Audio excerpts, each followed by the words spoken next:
सर्वप्रथम माननीय सदस्य श्री बद्री प्रसाद पाण्डेलाई बोल्न समय दिन्छु। सम्माननीय सभामुखज्यू, सङ्खुवा सभा ताप्लेजुङ, तेह्रथुम लगायत पूर्वका पहाडी जिल्लाहरूमा जुन भीषण बाढी पहिरो गएको छ र त्यसले ठुलो जनधनको क्षति गरेको छ, त्यसका प्रति म दुःख व्यक्त गर्न चाहन्छु र सरकारलाई यथाशीघ्र उद्धार, राहत र पुनर्स्थापनाको काममा तदारुकता देखाउन आग्रह गर्न चाहन्छु। यो संसद प्रारम्भ भएकै बेलादेखि पटक पटक विपद आउँछ र विपदका लागि पूर्व तयारी गर्नुपर्छ भनेर हामीले घचघचाउँदै आएका छौँ। तर पनि सरकारको भने जस्तो पूर्व तयारी र तदारुकता नदेखिँदा अब पूर्वबाट सुरु भएको यो विपद पश्चिमतिर सर्ने र अझ पश्चिममा लामो समयदेखि साना ठुला क्षमताका भूकम्पहरू पटक पटक गइरहेको र त्यहाँको जमिन निकै धेरै हल्लेको र त्यहाँभित्र पानी पस्ने र थप जोखिम निम्तिने खतरा, यसअघि पनि मैले यो संसदमा, सम्मानित संसदमा आग्रह गरेको थिएँ। म त्यसका लागि आग्रह गर्न चाहन्छु। सम्माननीय सभामुखज्यू, हामी यो चरणमा आइपुग्दा सुरुमा बजेटका सिद्धान्त र प्राथमिकतामाथि छलफल गऱ्यौँ। त्यसपछि सरकारले प्रस्तुत गरेको नीति तथा कार्यक्रममाथि छलफल गऱ्यौँ र जेठ 15 गते प्रस्तुत भएको बजेट वक्तव्यमाथि छलफल गऱ्यौँ र त्यसको सैद्धान्तिक छलफलको क्रम पनि हामीले टुङ्ग्यायौँ। त्यो बेला नै हामीले सुरुदेखि नै के भनेका थियौँ भनेदेखि यसको तालमेल मिल्नुपर्छ, श्रृङ्खला मिल्नुपर्छ। बजेटका सिद्धान्त तथा प्राथमिकतामाथि छलफल हुँदै गर्दा जनप्रतिनिधिका सुझावहरू, विभिन्न माध्यमबाट आएका सुझावहरू, मतदाताका माध्यमबाट आएका सुझावहरू, विज्ञ समुदायबाट आएका सुझावहरू, जनप्रतिनिधि स्वयंले रियलाइज गरेका विषयहरूलाई क्रमशः प्रतिबिम्बित गर्दै जानुपर्छ। सिद्धान्त र प्राथमिकतामा प्रतिबिम्बित गर्दै जानुपर्छ, नीति तथा कार्यक्रममा प्रतिबिम्बित गर्दै जानुपर्छ र बजेट वक्तव्यमा जेठ 15 गते आइपुग्दा ती सबै विषयहरूले प्रवेश पाउनुपर्छ, समेटिनुपर्छ भन्ने हाम्रो आग्रह थियो। हामीले यो प्रोसेसका बारेमा पनि चर्चा गऱ्यौँ। केवल कन्टेन्टका बारेमा मात्रै होइन, प्रोसेसका बारेमा पनि चर्चा गऱ्यौँ।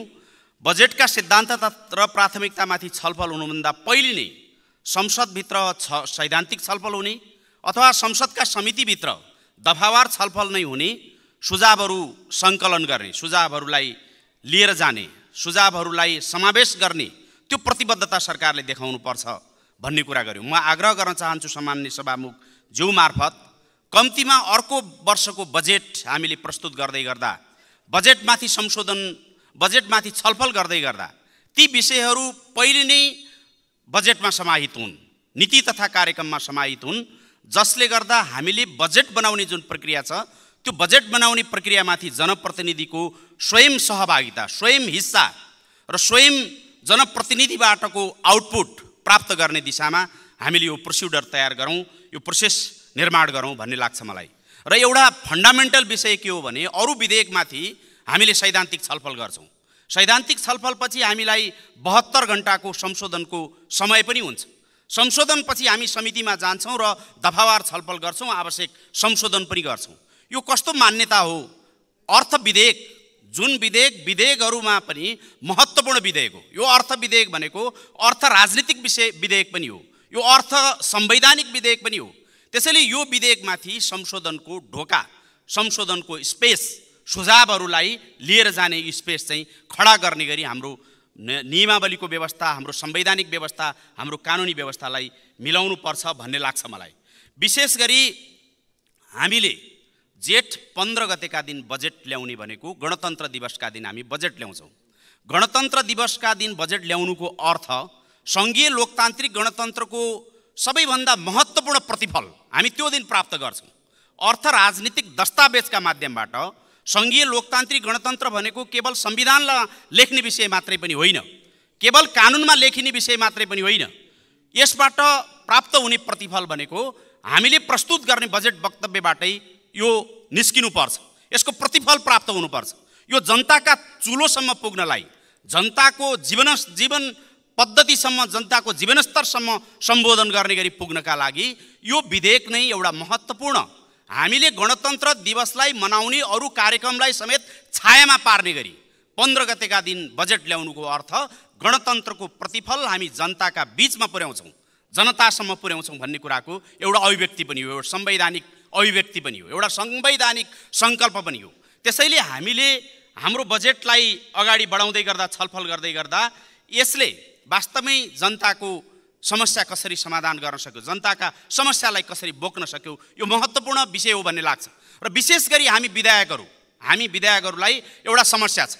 कतिपयले सैद्धान्तिक दृष्टिकोणले के भनिदिनुहुन्छ भने विधायकको काम केवल विधान निर्माण गर्ने काम मात्रै हो, कानुन बनाउने काम मात्रै हो। यो सिद्धान्तको पक्षलाई हामी जान्दछौँ, तर व्यावहारिक पक्ष हामी निर्वाचनमा जाँदा हाम्रा मतदाताहरूका मर्काहरू, पीडाहरू, हाम्रा मतदाताहरूले प्रस्तुत गरेका मागहरू, हाम्रा मतदाताहरूको आकाङ्क्षाहरू, हाम्रा मतदाताहरूका आवश्यकताहरूलाई हामीले नजरअन्दाज गरेर केवल विधानको काम मात्रै हामीले गर्ने हो भन्ने यो सैद्धान्तिक रागबाट मात्रै हामीले आफ्नो कर्तव्य पुरा गर्न सकेको देखिँदैन। त्यसैले यसको सन्तुलन के हो? हामीले विधान निर्माण गर्ने कुराको जुन फोकस हुनुपर्ने विषय छ त्यसको र हामीले हाम्रा मतदाताको आवश्यकतालाई यहाँसम्म प्रतिबिम्बित गर्ने, शासन प्रणालीसँग प्रतिबिम्बित गर्ने, सरकारसँग प्रतिबिम्बित गर्ने यसको सन्तुलन के हो, यसको पनि खोजी गर्न जरुरी हो भन्ने मलाई लाग्छ।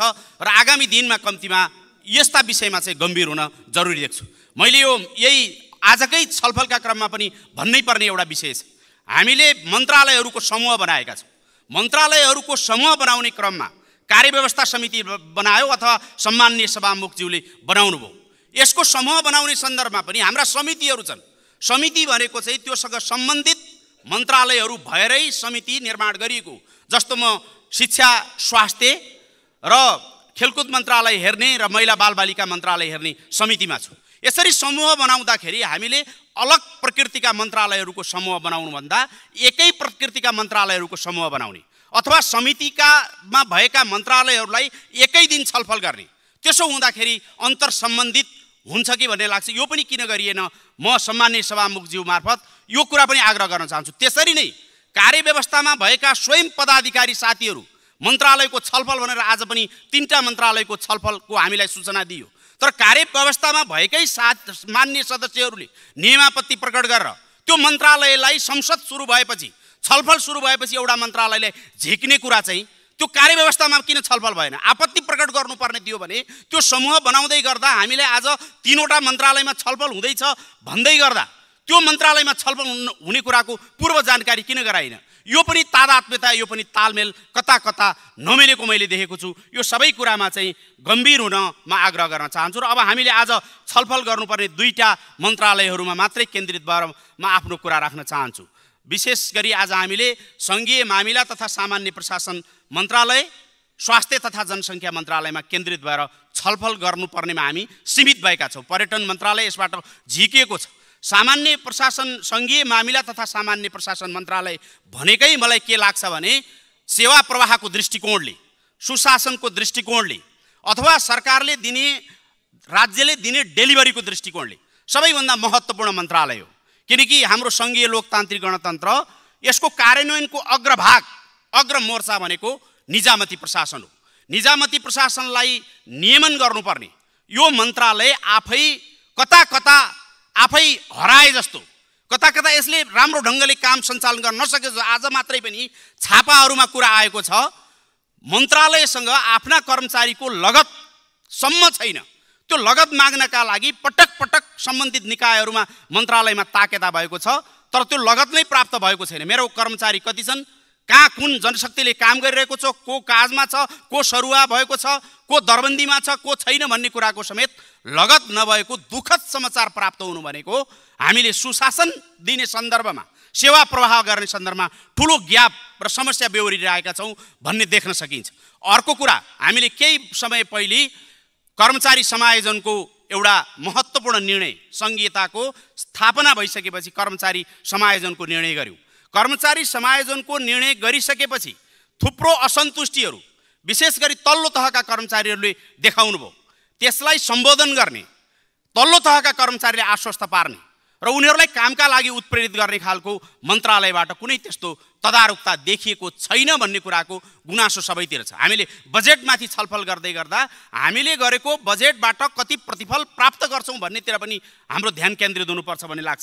त्यसै गरी यो मन्त्रालयले जुन महत्त्वपूर्ण काम सम्पादन गर्नुपर्ने थियो, सङ्घीय निजामती ऐन ल्याउनु पर्ने थियो, सङ्घीय निजामती ऐनको अहिले कुन स्ट्याटस छ, कुन अवस्थामा छ, अर्थ मन्त्रालयमा छ कि कानुन मन्त्रालयमा छ कि अथवा सङ्घीय मामिला तथा सामान्य प्रशासन मन्त्रालयले नै यो ऐनको मस्यौदा अगाडि बढाउन सकिरहेको छ कि छैन, जबसम्म सङ्घीय निजामती ऐन हामीले प्राप्त गर्दैनौँ तबसम्म यो जुन सङ्घीयता छ, 3 तहको सङ्घीयता छ, केन्द्रका कर्मचारी, प्रदेशका कर्मचारी, स्थानीय तहका कर्मचारीका बीचमा जुन खालको चाहिँ कानुनी हिसाबले जटिलता छ, खटनपटनको हिसाबले जटिलता छ, उहाँहरूको वृत्ति विकासका हिसाबले जटिलता छ, थुप्रै जटिलताहरू छन्। यो सबै जटिलतालाई निराकरण गर्ने भनेको सङ्घीय निजामती ऐन हो भन्ने आशा गरिएको छ, तर त्यो अनुसारको काम भएको देखिँदैन। बरु सङ्घीय मामिला तथा सामान्य प्रशासन मन्त्रालयले ध्यान दिनुपर्ने अथवा नेपाल सरकारले नै ध्यान दिनुपर्ने कुरा के देखिन्छ भने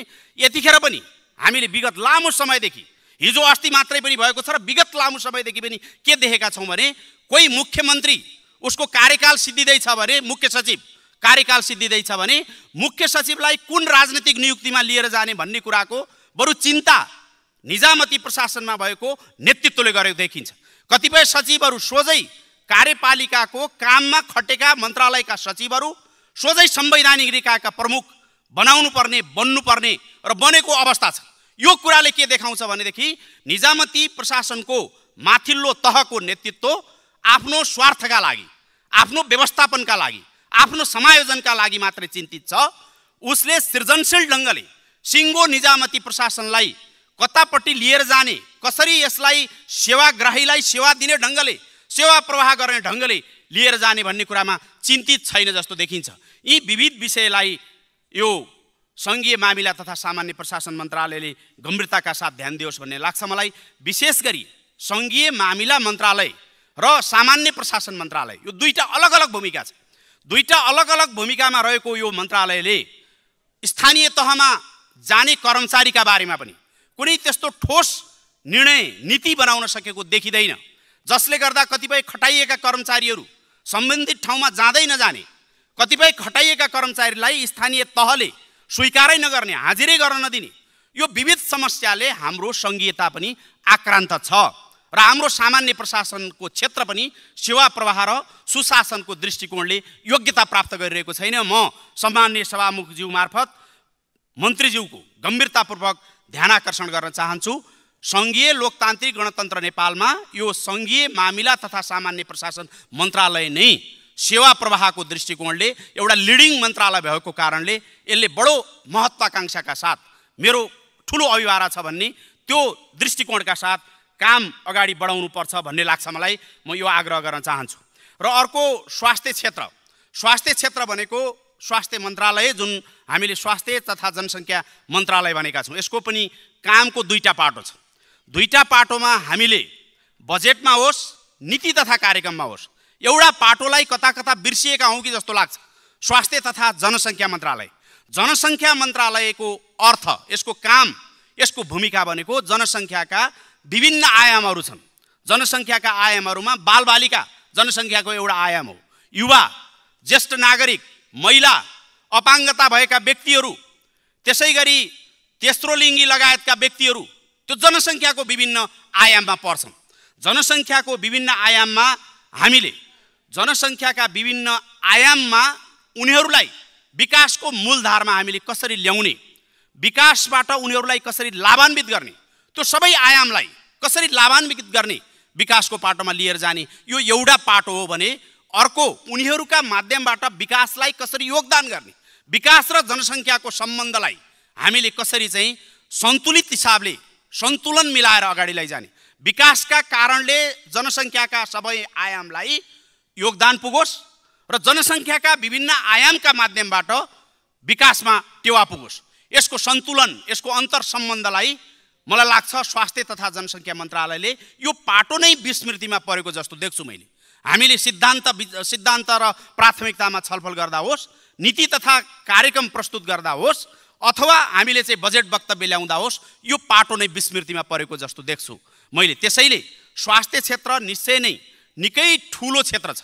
यो मानवीय दृष्टिकोणले बडो संवेदनशील क्षेत्र पनि छ, किनभने कतिपय बिरामीहरू उपचार गर्नका निम्ति आर्थिक जोहो गर्न नसकेकै कारणले उनीहरूले मृत्युवरण गर्नुपर्ने त्यो नियति एउटा सभ्य राष्ट्रका लागि, एउटा सभ्य समाजका लागि कदापि स्वीकार्य हुन सक्दैन।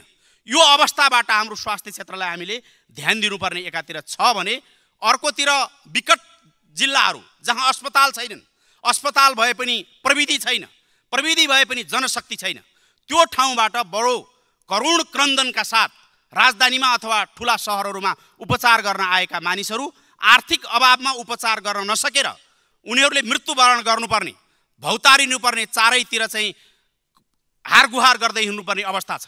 यो अवस्थामा एउटा सभ्य समाजले, सभ्य समाजको इन्डिकेटर भनेकै स्वास्थ्य क्षेत्रमा पैसा नभएका कारणले मृत्युको मुखबाट जोगिन पाउने त्यो प्रबन्ध राज्यले गर्नुपर्छ। यो कतिपय विषयहरू यसपटक बजेट वक्तव्यमा धेरै कोणबाट समेटिएर आएका छन्। विशेष गरी प्राणघातक रोगहरू, यस्ता रोगहरूलाई को उपचारका सन्दर्भमा धेरै विषयहरू समेटिएका छन्। यो सन्दर्भमा म फेरि पनि आग्रह गर्न चाहन्छु, यो बिमाको जुन स्वास्थ्य बिमाको दायरा छ यो दायरालाई बढाउने, स्वास्थ्य बिमाको दायरालाई बढाउने सन्दर्भमा विशेष गरी जो औपचारिक वेतनभोगीहरू छन्, औपचारिक वेतनभोगीमा प्रथम चरणमा अनिवार्य रूपमा स्वास्थ्य बिमामा समाहित गर्ने, अरूलाई पनि समाहित गर्ने। बिमाको जबसम्म क्षमता बढ्छ, बिमाको आकार बढ्छ, त्यसपछि हामीले स्वास्थ्य सेवालाई प्रभावकारी बनाउन सक्छौँ। यो दिशामा चाहिँ जानुपर्ने आवश्यकता देख्छु। यही कुरा राख्दै आफ्नो भनाइ टुङ्ग्याउन चाहन्छु। धन्यवाद। जय नेपाल। सत्य, तथ्य, निष्पक्ष अनि खोजमूलक समाचारको साथमा एभरेस्ट न्यूज।